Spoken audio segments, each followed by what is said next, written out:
Greetings everyone and welcome back to the channel, and today I'm going to be talking about the Transformers War for Cybertron trilogy Quintesson Pit of Judgment, this little guy, Sharkticon. So let's take a look here and see. I've already covered the Prosecutor, the Quintesson Judge, Kranix, poor Kranix, the Bailiff, and now Sharkticon.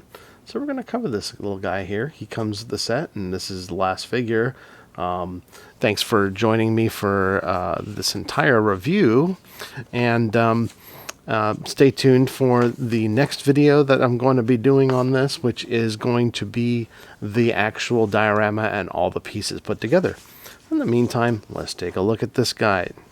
And he's just a cute little guy. What he really is, everyone, is this is just a recolor of the Transformers Titans Return. Yeah, that older series, that older line. That's the Sharkticon. So it's the same one. It's just repainted. And so let's take a look and see kind of what it looks like. I mean, it's got some really good colors, and I guess it kind of matches here. And one of the things that you'll notice right away, if you look here, and part of its heritage is that if you look down here, there's two pegs. He's got a second row of teeth, but there's two pegs. They're designed to hold a Titan Master. You could also put a one of the power of the Prime's Prime Master. I think it's called Prime Master. I'm not entirely sure. But just to kind of demonstrate this, I've got a Headmaster here. And this one just happens to be Spike from the Japanese release of Bumblebee. And you can see this is the head for Cerebros. That's what he makes. And it's not a great looking Spike, but it's supposed to reflect that. Anyway, it is the one that I have on hand here. So let's see if we can't shove that on there and see if he'll sit in there. I don't know why they did this, but yeah, there you go. You could do that. And yeah, he actually does sit. I don't know if he's supposed to pilot this, but it looks like it splits. I mean, he doesn't really fit in there. None of these Headmasters really do. So there's that. Let's get Spike out of there. And let's look at, well, there is the Earthrise Snapdragon Headmaster. Let's see if this one fits in here, because he's got the same two pegs at the bottom of his feet here. Let's see if it fits, and maybe it will. I do have 8-face as well, and yeah, this one's not really fitting. I don't think that they really designed these, even though these pegs appear to be very similarly sized. They don't seem to fit in them, but how many of you guys are actually going to do that? You're going to put them in the Sharkticon mouth. So, yeah, not quite going in there, but also not a big loss. There is, however, something you could put in his mouth, and that's poor old Kranix here. And this is kind of, I think, what the directions suggest.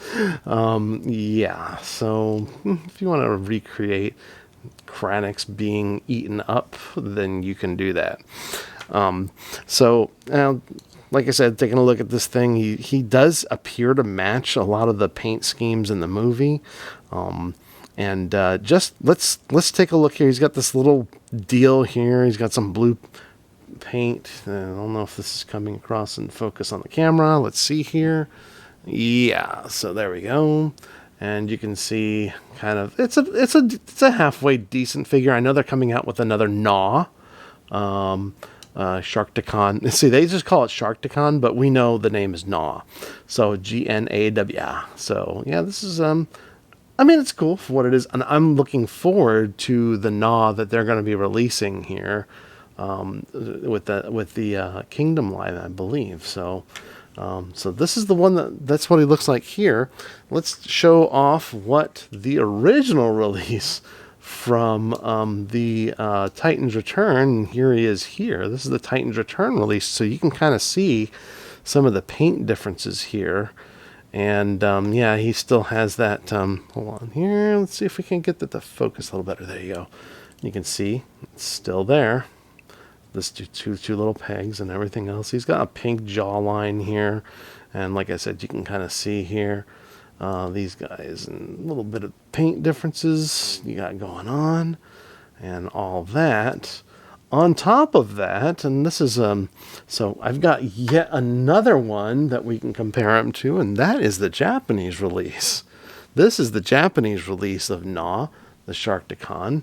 And this was released, I believe, in their Legends line, which is not a Legends class, but that's just what they called it in Japan. You can see there's a lot of differences here in the paint jobs compared to the one we get with this Quintesson pit with Judgement. So you can see it's got some really dark purples there, and some of that that gunmetal gray going around here. And yeah, if you see like these little circles in his eyes, that's actually my ring light, guys. It's not a part of the effect. It's kind of an interesting thing. So, but yeah, so you can see if I put my hand in front of it, there it is there. But yeah, let's see here. Does he still have it? Oh yeah, there's those two pegs, just as I was describing before. So now I've got a pit. I actually can take all three of these variations and I can throw them in my pit of Judgement. However, let's just do this right now. Let's transform the Sharkticon that comes with it. And so it's a pretty easy transformation, being this small figure. So you're going to take the jaw and open it up, pull it down that way. And then we're going to split his head in half. And then we're going to open this up and then swing out. These become his legs. And you can swing them all the way down to the back. Pull out his tail. That becomes his weapon. Then take and flip up his head. There we go. And then go on ahead and turn his head all the way around. And then we're going to take this fin here and push it up against that. Let me get this in focus here for y'all. And then you're going to take this shoulder joint, flip it up, and plug it into place. Do the same thing with the other side. There. Then open this up, turn around his arm, do the same thing on the other side. Now let's deal with this here. You're gonna take his half headpiece and flip this back. It'll become part of his ankle support. And the same thing on the other side. There we go. And then you can put these claws, kind of position them like this. You can kind of do anything you really want to with them. And there you have Sharkticon in his robot mode.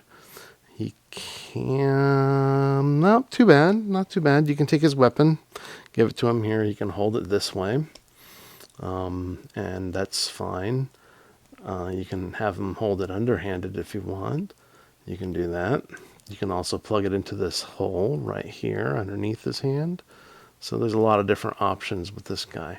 Let's take a close-up look at him. And you can see he's got a Decepticon symbol right there, a little bit of red paint.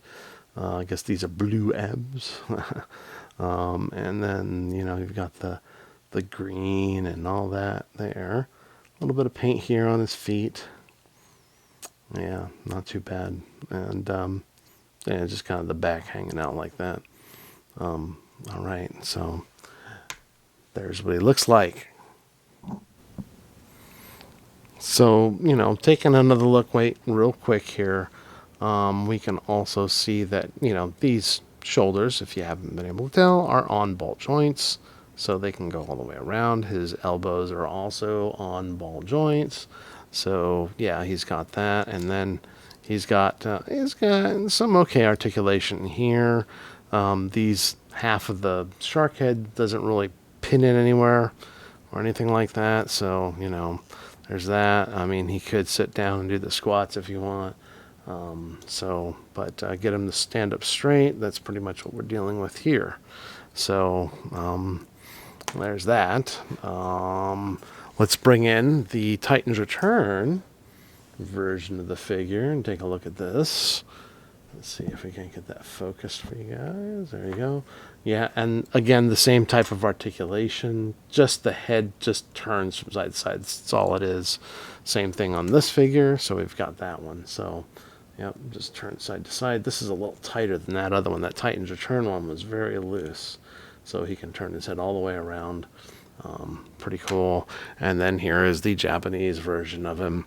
And there it is. And yeah, a little bit more, maybe a little bit more paint on that helmet there.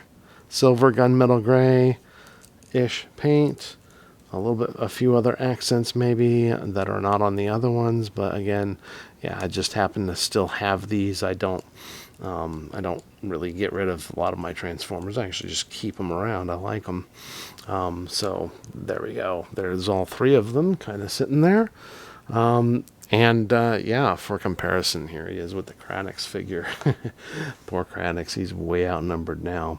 Anyway, so if you enjoyed this video, please check out my other videos in this series on the War for Cybertron trilogy. I have a playlist. Please check that out. And if you like this video, please give it a thumbs up. If you want to see more of my content, please subscribe, and I will talk to you guys next time.